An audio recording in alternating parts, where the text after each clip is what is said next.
All right, we've got a new casual geographic. The depressing reality of being a small cat. Write this down. If you go outside, right? You go outside and you don't find a cat there, you have not gone outside. You've gone to No! or the poles, which is the same thing, just frozen over. From the desolate dunes of the Sahara to the wilds of Houston, Texas, cats have colonized That was virtually a every aspect tiger. of this planet. There is no animal that's gotten more mileage out of humanity just by being itself, and you can tell, Yeah. because where wolves would have treated us like the plague if they knew pugs were down the line, 99% of people can't tell which cat belongs in a pet store. Thanks for unpausing. It's none of them. And believe it or not, that Really? might None of them? I was gonna at least say the first two here, and then these two definitely don't. But really? just be what kills them. Because 99 is also the percent of wildcat funds that have gone to tigers, jaguars, and other big cats. Big cats are like the football flex of a D1 school. They'll never not have funds for new uniforms and infinite DoorDash. Meanwhile, engineers sleep in bedbug infested abandoned bomb shelters. The other cats are so cute it kills them. Because most of the public is impressed about the population of something that looks like you can find it in an animal shelter. One cat might already be in the genetic gulag because of it. So this video is about the small cats, for their sake and yours, because no one ever said there were too many cat videos. Pure Spite already made me talk about the difference, but the short version is, big cats are cats that can roar. Somehow snow leopards slid by.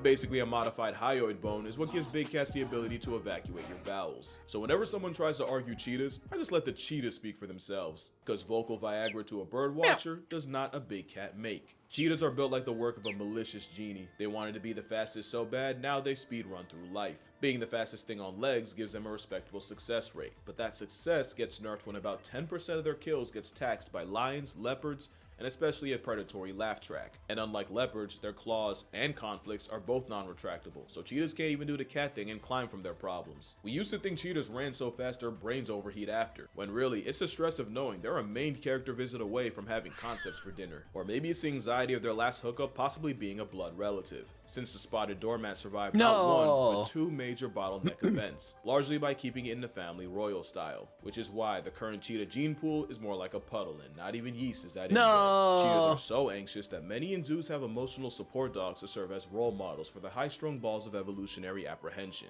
Basically, seeing their dog stay calm helps keep the cheetahs chill, and even gives them the confidence to do things like make more cheetahs. But as easy as it is to dunk on cheetahs, it's really not their fault. Being faster than the speed of light has a ceiling when you live in darkness, and the cheetah is essentially an overgrown high-speed house cat in the shadow of lions and leopards. But cheetahs do get props for fully committing to speed with the aforementioned non-retractable claws, ridiculous lung capacity, a flexible spine that makes the scoliosis in mind scream, and even a built-in tail rudder for steering that honestly looks like antelope aimbot. Plus, they'll always have my respect as arguably the most underappreciated single mothers in nature, especially since male cheetahs often reject paternity to go run with the boys, with males forming coalitions to hunt and travel in. So while I don't approve of exotic pets in like any form, if there's one predator begging to go the way of the wolf, I'd have to vote for the Ferrari feline. The serval took what the cheetah did for speed, but for jumping. The serval's been called the Frankencat for looking like it was assembled at a lost and found. They got ears so big that I probably could convince you that this isn't a filter. Each ear can rotate 180 degrees independently. Look at those ears, though. A Mickey Mouse headset means they can pinpoint the proverbial needle in the less than proverbial haystack. I love servals. It also servals. means they file a noise complaint every time someone thinks for themselves.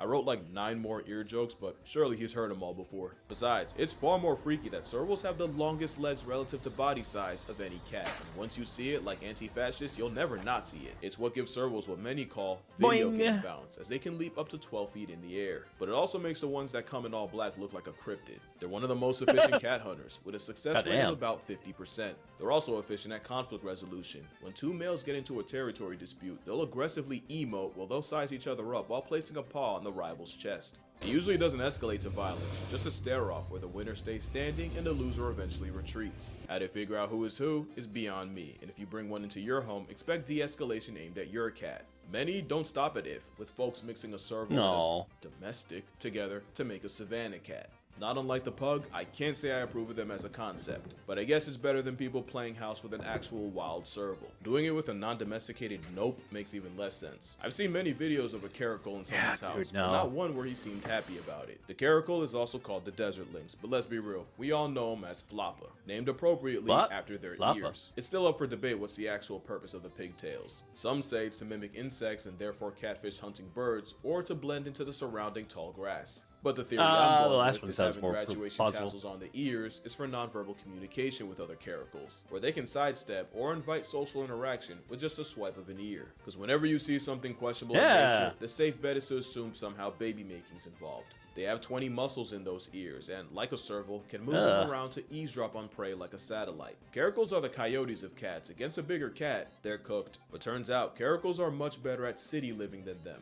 With Cape leopards getting 404'd by humans, the caracal has become the apex predator of the Cape Peninsula, shout out to Cape Town, which is a big problem for one particular bird. The caracal also has turbo thrusters for legs, and the sky lynx jumps high enough to be a hazard to flying birds. So the worst thing you can do is show them one that can't fly. Caracals moving into the urban has also introduced them to colonies of Cape Town penguins in the thousands. It's like a fat kid in a cake store, and they act accordingly. One caracal managed to spend a year in the colony as a fugitive, murking an estimated 260 penguins before eventually getting caught. This literal hissy fit is an accomplished predator, and for some reason, a popular pet. But the tsunderes might be the New Yorkers of cats that communicate in aggression even when they're calm. But like the serval, the caracal is better as an air toll to birds than an ouch on your couch. If the serval and caracal have a lot in common, it's because they share lineage, and they also share it with the African golden cat, a cat very few people have ever seen. They're found only in the rainforests of Central and West Africa, and they look like a caracal nature tried redrawing strictly from memory. The lynx left behind is one of the least studied cats on Earth, and not for a lack of trying. Cute though, but I mean, it's a cat. Spent 4 years attempting to find an African golden cat, and in total she found one by accident. It's less impressive that she spent 1,400 days waiting on a cat, more so that she didn't drop her camera and fumble the first chance she got. I know I would have. It's likely this incognito cat is a result of them sharing an area code with leopards. Studies found that golden cats will actively switch to smaller prey if they happen to be in the hunting territory of a leopard. There's also the Asian golden cat of Asia. He looks like a travel-sized tiger, and has the nickname Yellow Leopard. They were actually named after Dutch zoologist Conrad Jacob Denmink. Well, my condolences, Conrad, but I'm not saying all that again. So that's an Asian golden. They share a name, but their ancestors split up millions of years ago, and they're not even each other's closest cousins. We also have the African wildcat. To be fair, he is. There's also the Asiatic and European wildcat, and fun fact, the European wildcat's scientific name is how the Looney Tunes Sylvester got his. If you have a pet cat though, direct your gratitude to the African variety, as they're the ancestor of yours. About 10,000 years ago, the African wildcat domesticated itself in the Fertile Crescent of the Middle East. You see, when humans were nomads, there wasn't much care for a cat, but once we switched to farming, the mouse-murking whiskered one became an asset, and just like that, the cat secured arguably the best possible job for itself. And since the cats barely had to change their playbook, the African wildcat is a dead ringer for something you'd find in the average American house, which is a big problem for the other wildcat. The European cat can also be confused for a kennel jockey, at least until you take them home, as European wildcats are notoriously impossible to have as pets. Naturalist Francis Pitt didn't buy the untrainable label and attempted to hand-raise one named Satan.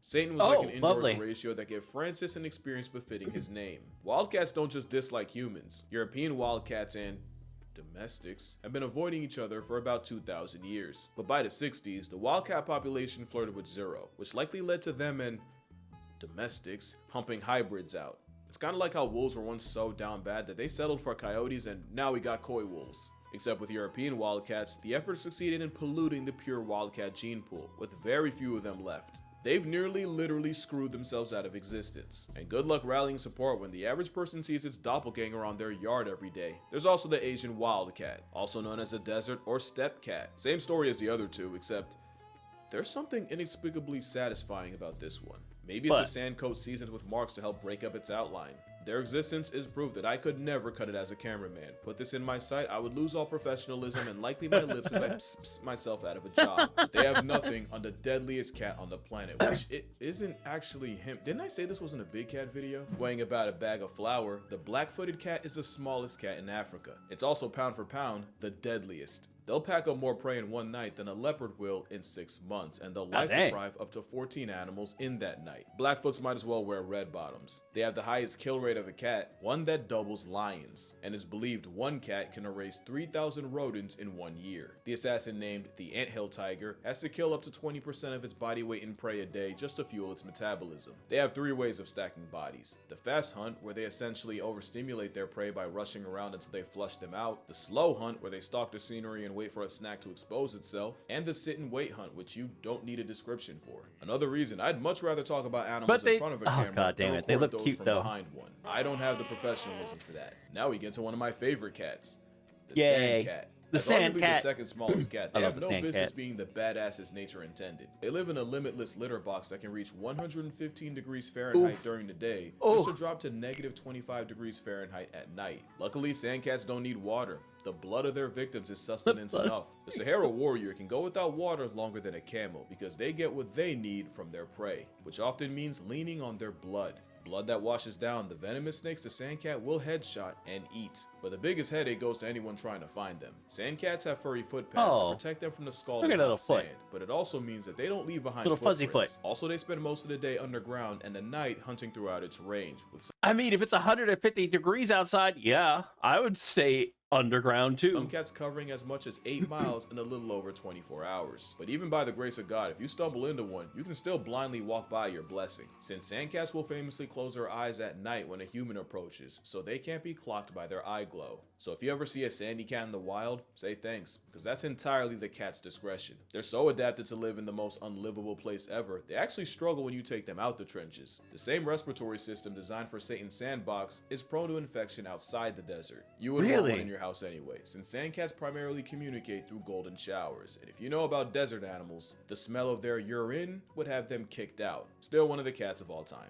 And on the other side of the Still cute, spectrum though, yeah. is the fishing cat, not to be Fishing? confused with the fisher cat, which is neither. Unlike them, the fishing cat actually earns its name. Living in places like the Sundarban mangroves in India and Bangladesh, the aqua kitty can dive and swim long distances, and they fully committed, with partially webbed feet, an aerodynamic head, and claws evolved in the form of fish hooks. Basically the fish Terminator, with about 76% of a fishing cat's diet coming with gills. They spend most of their time in shallow water, wading, and they'll even flick the water surface to mimic insects in order to fool the fish. They're capable climbers too, and scientists have clocked them snatching baby birds out of nests. Fishing cats might be the feline Damn. raccoon equivalent, as they've slowly been moving into city areas of places like Sri Lanka. It's not that out of place to be walking down the street and see a feline fisher hunting in a garden pond, and some are even popping up on rooftops and in attics. Really a catastrophically, no pun intended, underrated cat. And that's actually a problem. They're vulnerable, it's just that most people don't even know they exist, so they get shafted on funding. The flat-headed cat is even less known, and honestly, they got hoed hard body. If we would have found them first, they probably would have taken the fishing title. Up to 80% of a flathead's diet can be fish, and those eyes that are almost uncomfortably close together give it perfect binocular fish flatlining vision. Dog, even their toes are more webbed than the alleged fishing cat. But this Auburn aquatic got stuck with flat-headed. Yeah, no, I'd be mad too.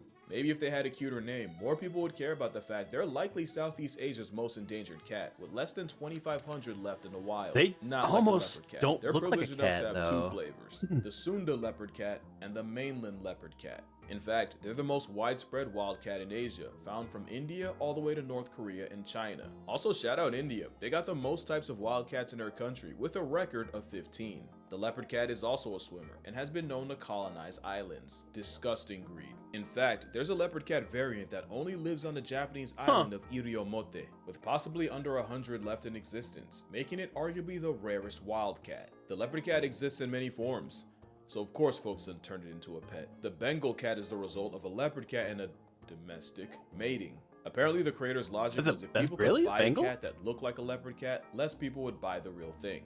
I don't know if I like that logic. I think there's enough cats. That being said, bro got that shit on. The Borneo Bay cat has a familiar situation, but instead of Iriomote, the only place he'll hypothetically find them is in Borneo. Hypothetically, because the bay cat is basically a living theory. They've only been recorded less than 100 times in history, and between 1874 and 2004, only 12 bay cat bodies have been studied. They straight up disappeared for 60 years, because after being discovered in 1856, by 1928, they seemingly fell off the face of the earth. That was until someone pulled up to the Natural History Museum in Sarawak in 1992 with a half-dead bay cat. Since then, we haven't learned much. We really don't know how they hunt, what exactly they hunt, how they raise their kids, how they make their kids, or even what their niche is. There's few existing videos of this ghost of a cat. This is the best quality pic you're gonna get from a cat that dipped on reality for 6 decades like Captain America. The jungle cat is another one named out of misunderstanding or spite, since they live almost anywhere except the jungle. Except also the called jungle. the reed or swamp cat. You'll find them on the hunt in tall grasses, swamps, reed beds, dry open forests, but never a jungle, of course, where they're an all-around athletic flex of a Furby. They can air snatch birds, climb trees, catch fish, and have even been clocked swimming up to a mile. They usually grief mice and fowl, but will also pack up cobras, and sometimes even gazelle.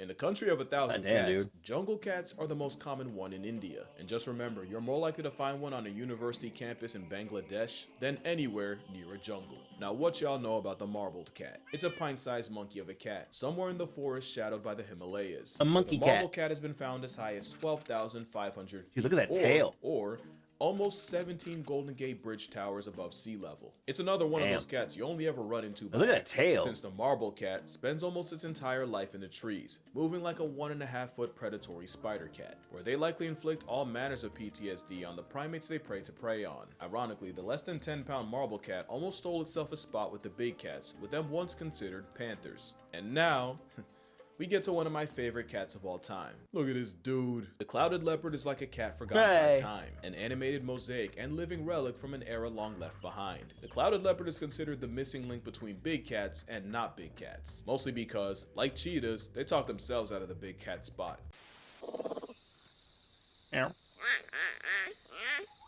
What? What the heck?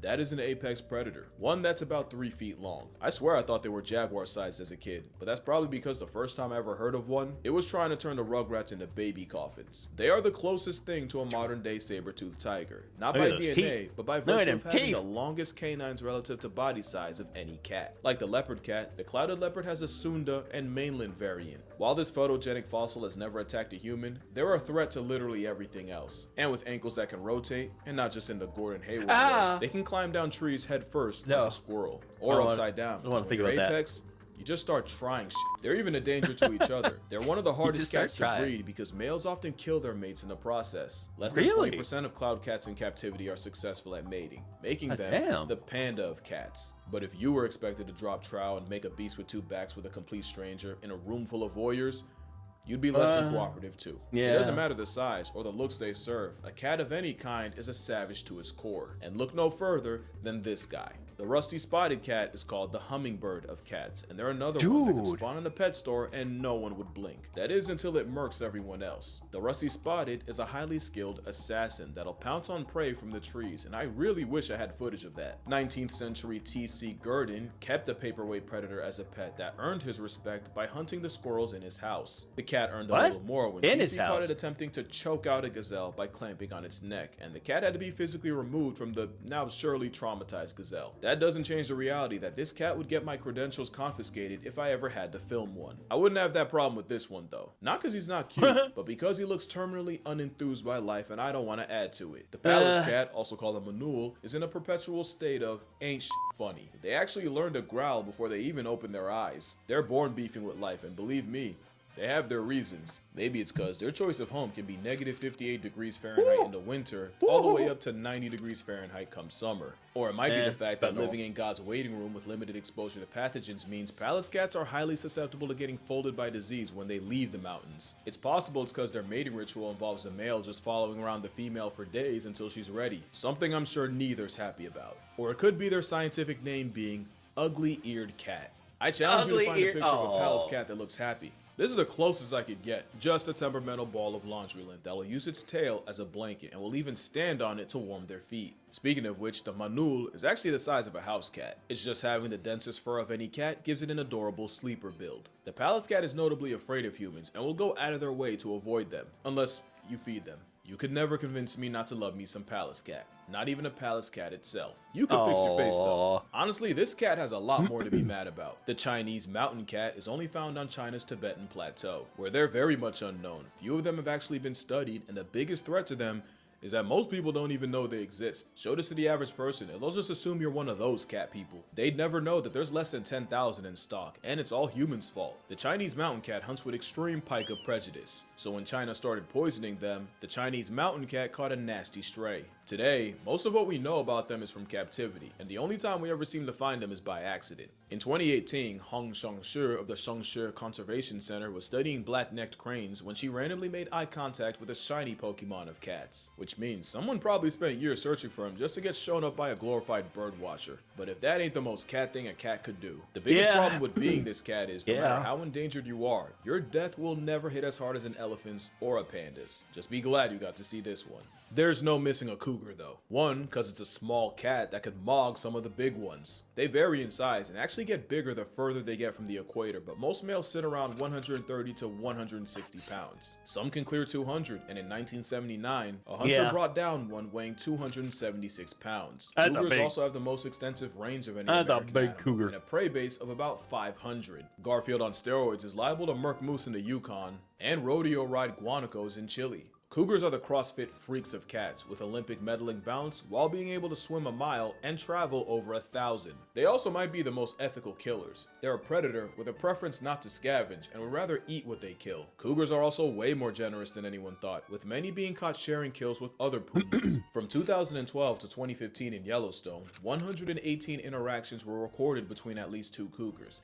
and 60% of these occurred at kills, and many of them involved sharing. In fact, there's a scene from Our Planet where a teenager who just left his mom attempts to steal food from a giant mountain of a male twice his size, and in a complete plot twist, the old man let the little one slide. But there's one predator that gets absolutely no love from cougars. Because mountain lions and wolves have a blood feud, where wolf packs will gang up on any lone lions, but one-on-one, mountain lions commit first degree on a wolf. But recently, there's been more of a trend of mountain lions stalking, jumping, and murking wolves on sight. Since 2013, cougars have been responsible for 30% of documented wolf deaths in Washington.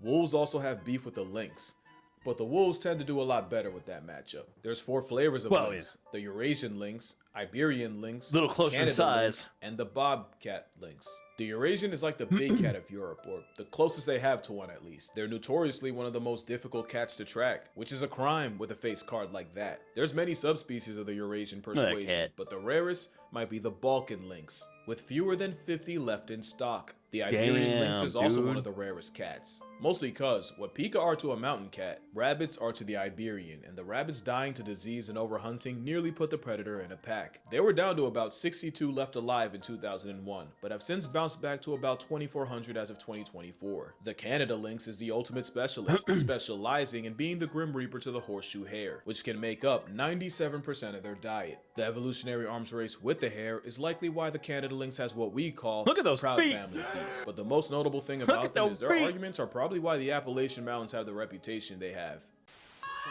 freaking cool.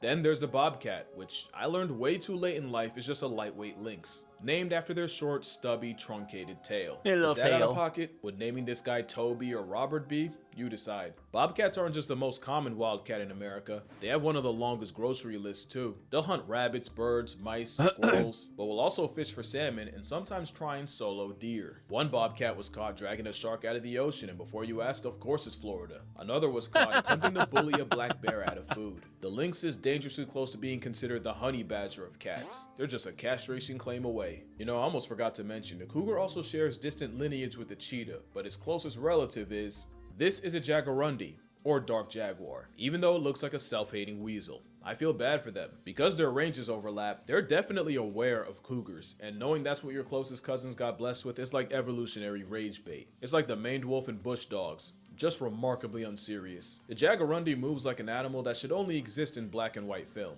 but being built like an identity crisis otter actually helps them hunt without being put on a shirt themselves. The fur slinky's able to slip through dense undergrowth while avoiding other cats, which they're really good at. In fact, they coined the phrase, the ocelot effect, which means if you see an ocelot, you know you won't find a jaguarundi, because the former bullies them into hiding. But apparently the biggest threat to a jaguarundi is being mid. According to researchers, Being the problem mid. is they're not the biggest cat, Hot they're not take. the smallest, they're not even the biggest of the smallest, they have no spots, no stripes, they're not especially endangered, just a remarkably unremarkable cat. In fact, a That lot of does times not- they get caught on camera Dude, when it the does lensman look like was a checking for cross someone else. Even their name between isn't a that cat original. and I a really weasel. hate that for them, because a Jaguarundi's dope enough on its own. They deserve better. Same with the Andean mountain cat. They're endangered, and finding this cliff kitty in the wild would mean psing in the Andes mountains as high as 12,000 feet. It's beauty that'll take your breath.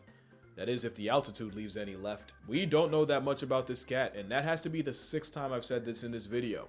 And that's the problem. They also prefer death over bondage because they almost refuse to survive in captivity. Every time we tried, the mountain cat retired to a was before we could learn anything, making it one of the least understood cats on the planet, and we still can't nail down exactly how many there are. But that's also cause they're constantly getting confused with the Pampas cat. The Pampas is like a video game character with multiple colorways. You ever experienced the anarchy of playing Smash Brothers with 8 Kirbys? Studying the Pampas is pretty much the same, since science says there might be 5 different Kirby, huh? species of them. Might be because some argue there's only Goddamn. one species of Pampas cat, just with 7 subspecies too, but most agree on 5 flavors of this feline. Like the mountain cat, we don't know that much about a cat that often lives where it feels like you're breathing through a straw on a treadmill. Despite what you've heard, it's actually lack of curiosity killing cats like the Andean or the Pampas. I'll throw another one at you. Joffrey's cat. Named after some French dude, Joffrey's? so more like Geoffrey. Another problem with being a Geoffrey. house cat is people will pick them up thinking they're a house cat without a home, only to find out at the vet, which has to be annoying. It's kind of like snatching the vertically challenged off the street and then trying to put a grown man in a booster seat. To be fair, that's the Black Morph version. I promise you I'd make the same mistake. Joffrey's friend has also been called the Salt Cat because they've been seen stalking places like the salt flats of Bolivia. It's one of the most common wild felids in South America, and their color actually changes depending Dude, on they where. look so with cute, Joffrey's though. flexing a leopard colorway in the north, but wearing a silver coat in the south. They've also been called fishing cats, and people have seen this pet-sized cat crossing raging rivers 100 feet wide. Now I put these 3 cats together because they honestly look like 3 stages of the same Pokemon. The Ocelot looks like a Latin clouded leopard, so I stand them off principle, even though they have the eyes that knows something's coming and knows you can't stop it. Although given the chance, I'd probably let it happen. The Ocelot's prey consists of anything that won't kill them first, including other cats. But there's one Damn. animal they seem to be friends with, and out of all the options they have, for some reason, they choose opossums. Ocelots and opossums have been caught casually walking around together, and this wasn't just a one-time occasion. This has happened multiple times throughout the years. They even tested this by placing fabric strips with the scent of an ocelot, one with a puma's, and some random third, and the opossums overwhelmingly preferred Ode to Ocelot.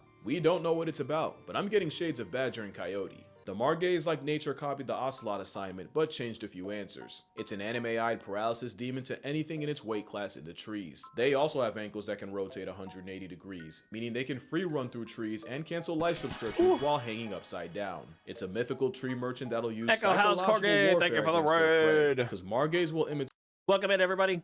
Can we get a shout out, please? Echo_Hulls Corgis has raided your stream with 4 viewers. A Corgi raid. Welcome in, raiders. Welcome in. How are y'all doing? Happy freaking Saturday.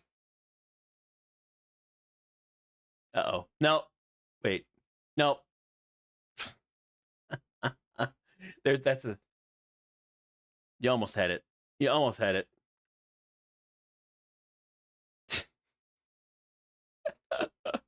One more try. So what was the...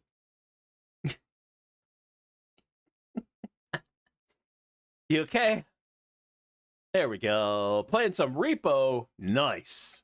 We actually just finished playing Repo a little while ago. We're taking a little food break right now. We're watching some casual Geographic on small cats, on wild small cats. I love this dude's videos so much. And then, you know, small cats. the sound of their prey to lure So how was Repo? How far did you get? We got up to day 10 before we got wiped out and we started over again.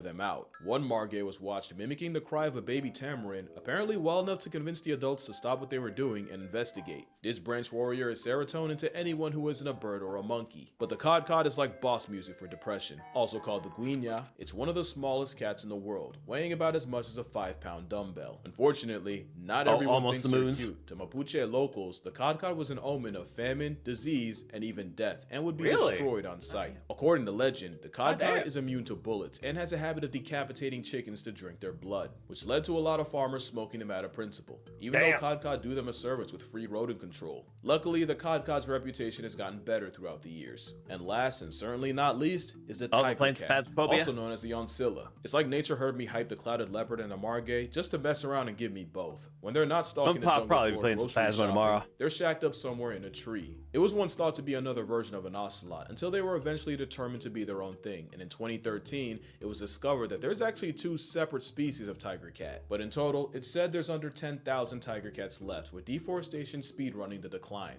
And just like that, that is every small cat. Holy fuck. This will be by far my longest video. Only cats could get that out of me. Cats are in this weird place where they're so normalized, many don't realize how close many of them are to only existing in past tense. But one way to help is just by acknowledging them.